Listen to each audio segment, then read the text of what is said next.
Okay, so far everything that we've seen happen are kind of unspoken, not explicit things that cause tension under the surface, but nothing's really happening that's physical, that's directly America versus Russia. And what we're going to look at today, the Berlin Blockade, is the first example of something where a physical act happens between Russia and America, the first moment where real tension and the potential for war could have actually happened. So just to recap what we've done so far, we've had the Iron Curtain has fallen across Europe. Lots of the Eastern countries have been turned communist for various reasons, and the West have now voiced their dislike of this, their distrust of this, and their desire, their commitment to contain communism from spreading any further than it already has.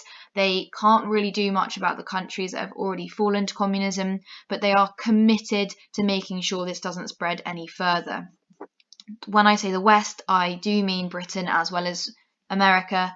However, Britain is extremely weakened from the Second World War. It does not have the money, it does not have the resources that America has, and it has much less potential to do anything about this. That's why Churchill goes to America to make the speech. He cares a huge amount about the situation, but he knows Britain can't really do anything themselves.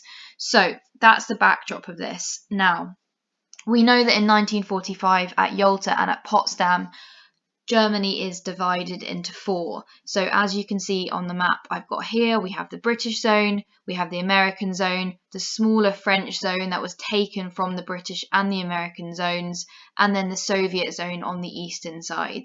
Now, because Berlin falls inside the Soviet zone, it is split into four, as we can see here. Now, it's split and it's equal.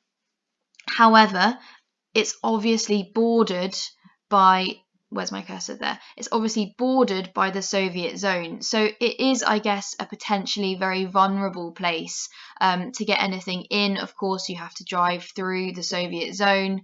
The Soviets definitely have more of a hold over Berlin, as all of this area here is under their control.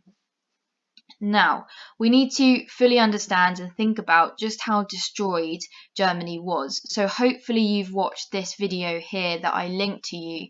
And just to recap some of that. So at this point in Germany, we have utter destruction. The country is completely and utterly destroyed. The people are starving. Industry is destroyed. Lots of German industry has been taken by the Soviets as part of the reparations, stripped from the country. A quarter of the housing is destroyed. Millions of people are displaced. They're having to return from countries that were taken by the liberating armies. They're having to return to Germany with nowhere to live, potentially no family members. We have hundreds of thousands of soldiers captured by the Red Army who have not been released and who are still being held in Soviet prison camps. Rationing, malnutrition, freezing cold temperatures, very little warmth from shelter. In the video they told us that 1,000 people froze to death in Berlin, and we have a situation with just hundreds of thousands of refugees returning. In the video you saw some footage of the actual scene itself, but we just need to know this is a country that is utterly destroyed. The whole country is run by occupying powers, and the potential this country has for regeneration completely hinges on these people. So in the first instance, kind of 1945 onwards, America have a plan which is kind of to keep this country weak, to keep it vulnerable, to make sure it doesn't have the potential to do anything else. By about 1947, 1946, America start to realize that this country is never going to be able to fix itself unless they start to regenerate the economy, unless they start to put some money back into Germany, and unless they start to give it the tools to kind of recover itself. And it will forever be a burden on them. They are the liberators, they are the occupiers. They don't really want to be in Germany anymore. They're kind of done. They've resolved peace.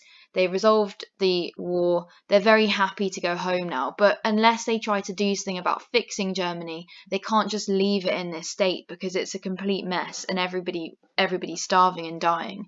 So in March 1948, the Allies make a decision, and Britain and America unite their zones. They call it Bizonia. Now, it's not the state of Western Germany yet. That happens in 1949, but it is a combination of the two sectors. And a little bit later, the French zone, this one, the blue one, also joins, and it becomes called Trizonia. So it was called Bizonia, that's America and Britain, and then it becomes Trizonia, which is also including the French. The Soviets don't wish to be a part of this. They are left over here. They are still isolated as their own state, their own section. And not only that, but we begin to see extremely different policies being enacted in the two different halves. So what Britain and America realise is that money has completely lost its value in the Bizonia section, and they need to do something about this to try and regenerate income, to try and get products back in shops, to try and get people purchasing products again, to lift the economy. And they have an idea, and that idea is this: the Deutsche Mark. They model it on the American dollar, and if you look at pictures of the American dollar and the old Deutsche Mark, you'll see that they're extremely similar in terms of the look of the notes.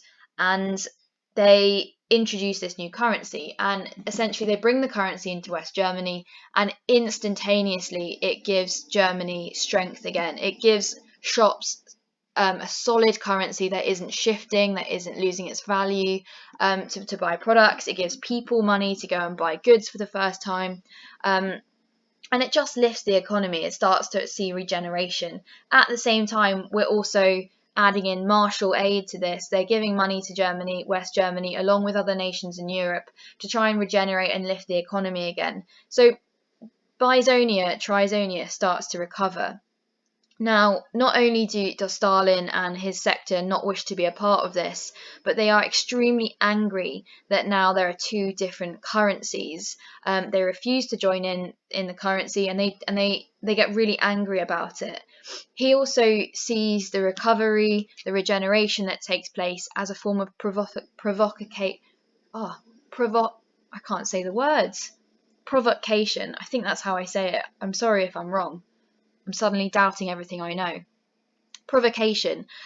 He sees it as we're trying to be better than you. We're trying to show you off. We're trying to show everyone how weak you are, and he gets really angered by that. And I think the reason why he's so angered by that is the cold, hard bottom line of it is that the Western zones are significantly recovering, and the Eastern zones aren't.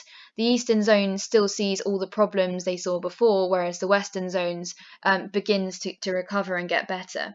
So what we're about to look at, the Berlin Blockade, is, I guess, his first moment of, and to paraphrase with a colloquial phrase that we might recognise, a metaphor, his first moment of throwing his toys out the pram. He can't do anything about how they run the government in Western Europe. He can't change that. He can't make them listen to him unless he went to war with them, and he can't do that. That's not going to happen. We don't want to go to war. So what he does is he does this thing which we're about to look at today called the Berlin Blockade. Now, before we talk about that, I would like you just to watch this one last video. It's on the same website as the first one you looked at. You just scroll down the page. There's also some detail there. If you want to read all of that, go ahead. It talks about what happened in Germany from 1945 to 1949.